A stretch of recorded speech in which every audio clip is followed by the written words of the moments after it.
7:35, hackers vulneraron la plataforma del bono familiar universal y se apropiaron de dinero de gente que necesita esos 760 soles para poder sobrevivir todo un mes ante esta emergencia. ¿Qué ocurre? Vamos a conversar con Daniel Subauste, que es un experto justamente en lo que significa informática y Universidad Particular de Ciencias Aplicadas, UPC, es ingeniero de sistemas e informática. Señor Subauste, buenos días, bienvenido a Nacional, ¿cómo está usted? Buenos días, Ricardo. Buenos días, Jennifer. ¿Cómo están?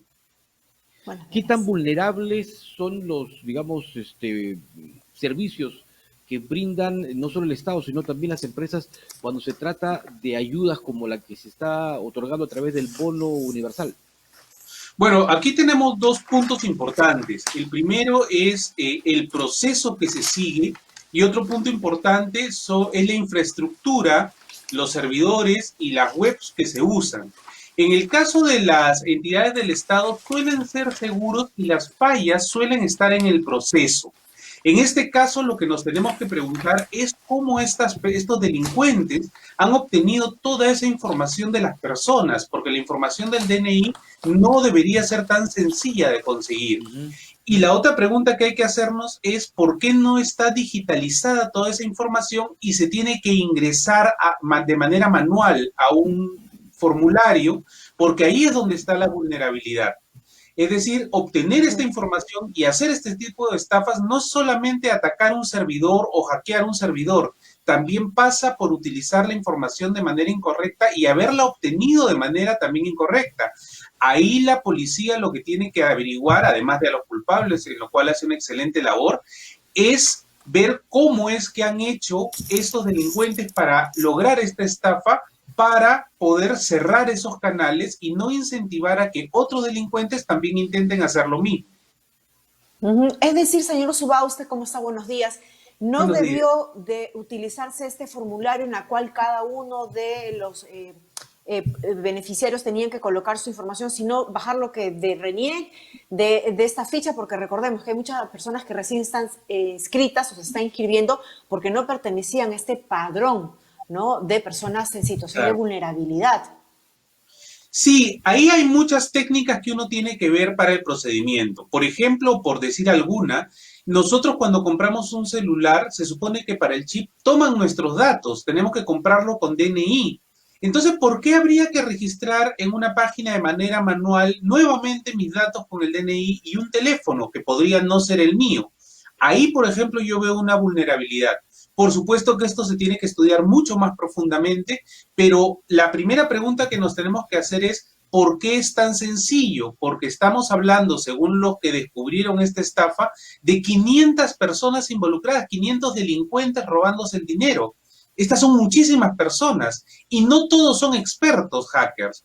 Entonces eso significa que no se necesita ser un experto en delincuencia cibernética para lograr acceder a estas vulnerabilidades, lo cual implica que hay una debilidad en nuestro proceso y eso es lo que tenemos que atacar. ¿Cómo han hecho tantas personas, tantos delincuentes? Ni siquiera es una banda, es una legión de delincuentes, 500 delincuentes robándose este dinero usando las vulnerabilidades que hay en el proceso. No puede ser porque se supone que nosotros hemos digitalizado nuestra información en RENIEC y nuestro DNI y además se ha invertido mucho dinero en la digitalización de procesos. Entonces no puede ser que una vulnerabilidad sea tan sencilla como para que estén accediendo y llevándose tanto dinero de una forma tan simple. Eso de ahí implica que hay un error en nuestros procedimientos que tenemos que solucionar, ¿no? Ahora, ¿cuáles deben ser los procedimientos justamente para evitar esta vulnerabilidad en el proceso, como usted lo ha denominado, don Daniel? Bueno, lo primero que tiene que haber es un proceso en el cual la digitalización de datos nos permita a los usuarios identificarnos de manera sencilla. Algunas entidades usan una clave, otras usan un PIN, pero no puede ser que yo ingrese mis datos y ya con eso quede certificado que soy la persona que está poniendo los datos. Tiene que haber un proceso de verificación. Hay muchas formas de hacerlo y el Estado justamente una de las cosas que tiene que averiguar e investigar es cuáles son las mejores prácticas, porque en realidad nosotros no estamos inventando la pólvora. Ya en el mundo, muchísimos países utilizan la digitalización de datos y tienen los datos de toda su población digitalizados y además, más importante que eso, identificados de manera correcta. La relación entre la persona y un chip telefónico, que ha sido la vulnerabilidad en este caso, ya está establecida hace tiempo. Nosotros, por obligación, cada vez que compramos un chip, tenemos que entregar nuestra data. ¿Por qué entonces personas como delincuentes pueden registrar otros teléfonos de manera automática? Ahí tenemos un error. Ese es el punto que hay que atacar antes del ataque a servidores y demás, ¿no? Que también existe, pero parece que no es el caso. Señor Subasto, también quería aprovechar que usted esté con nosotros esta mañana para que nos dé algunas recomendaciones, porque sabemos que la policía, de la División de Investigación de Alta Tecnología de la policía, ha determinado y ha recibido denuncias por falsas transacciones bancarias, incluso valoradas en más de 850.000 soles durante esta pandemia, estos más de 70 días que estamos confinados, básicamente en delitos cibernéticos. ¿Qué recomendaciones podemos tener al momento de hacer compras, ¿no? La gran mayoría ahora se está estrenando pues en las compras a través de internet y no hay mucho conocimiento de cuáles medidas debemos de utilizar para tener seguridad. Así es. Lo que hay que tener muy en cuenta es que nosotros en la vida normal, en la vida antes de la pandemia, ya estábamos expuestos a estafas, tanto en el mundo cibernético como en el mundo real. Nos hacían el cambiazo, ¿no? Nos vendían por ahí oro falso y siempre estamos atentos. ¿Cómo nos pusimos atentos a esas estafas?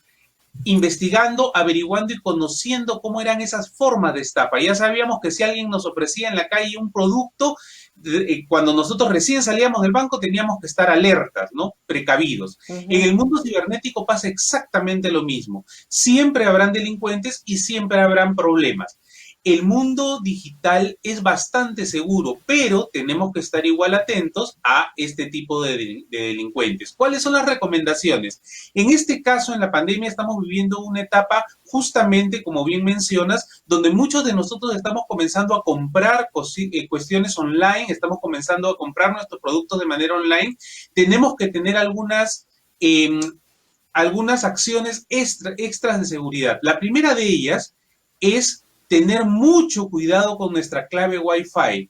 No podemos estarla compartiendo con todo el mundo porque a veces llega alguien de visita o el vecino nos pide y le damos la clave y esa clave no la cambiamos. Ahí estamos vulnerando nuestra red, la red de nuestra casa, porque esa persona a la que de buena fe le hemos compartido podría compartírselo con otra persona. Por ejemplo, un vendedor, alguien que le dice voy a cambiarle el balón de gas, necesito certificar que ya he llegado a la casa, deme su clave. Como no es la mía, sino la del vecino, se la doy. Y ya ahí perdemos el control de quiénes acceden a esta red.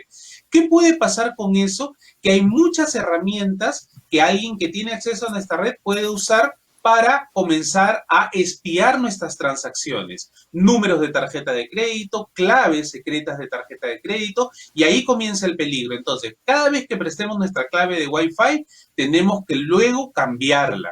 ¿Sí? Cambiarla las veces que sea necesario según a cuántas personas le haya prestado.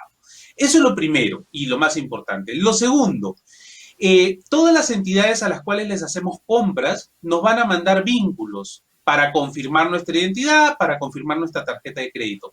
No hacer clic en vínculos que nos lleven a información personal. Si yo necesito o un banco me manda una alerta, ¿no? Como que su cuenta está en riesgo, no entrar a través del vínculo que nos mandan en el correo. Lo que tenemos que hacer es ir a Google y poner ahí el nombre del banco y entrar por nuestra cuenta. Porque generalmente estos vínculos, los delincuentes los usan para poner información y llevarnos a sitios falsos, donde nosotros ponemos nuestra información, ellos la capturan y hacen inmediatamente transacciones.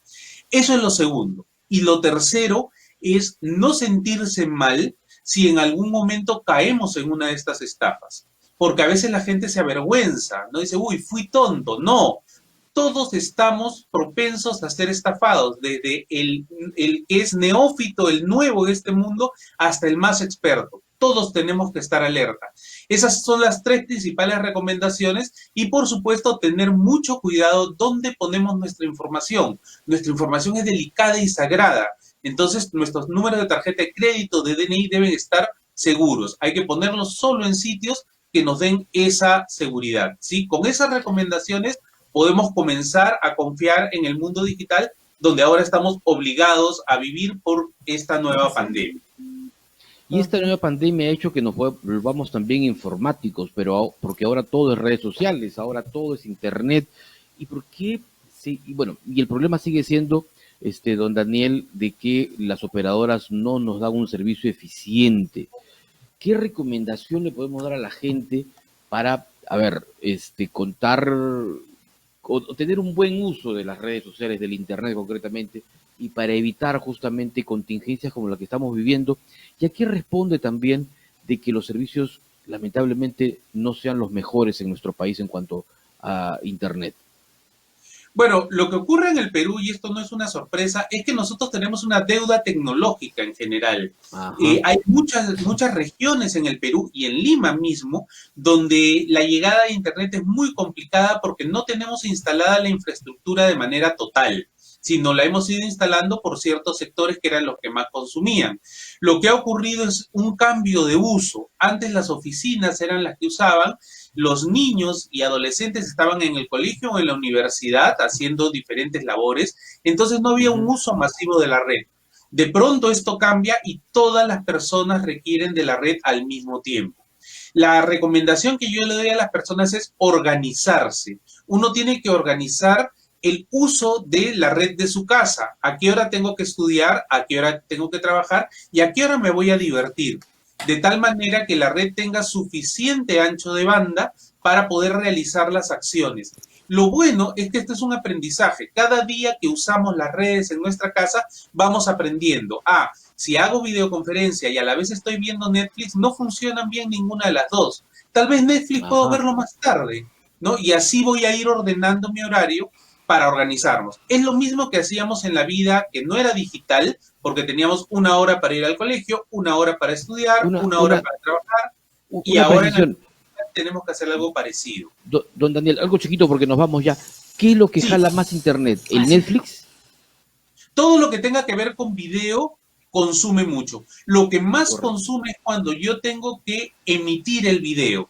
Si yo solamente veo, es lo que se llama la velocidad de bajada, que esa suele ser la nominal que nos dan estas empresas. Pero cuando yo tengo que subir una tarea con video o tengo que hablar con el profesor, esa es la velocidad de subida, que suele ser el 10%. Entonces, ¿cuándo consume más? Cuando yo emito video. Ese es el mayor consumo que hay. Luego vienen ya los juegos. Netflix no consume tanto como podemos creer porque simplemente baja el video. Sin embargo, si lo uso en combinación con otras cosas, sí la red va a estar muy saturada, ¿no? Entonces ahí se recomienda por ahí utilizar el teléfono como ayudante si es que tengo que hacer dos acciones al mismo tiempo. Hay que tener un uso responsable y solidario pues, de la red. Muchísimas gracias, ingeniero Daniel Subase. Hemos estado conversando con el ingeniero de Sistemas e Informática, catedrático de la Universidad de Ciencias Aplicadas UPC, Daniel Subase. Vamos ahora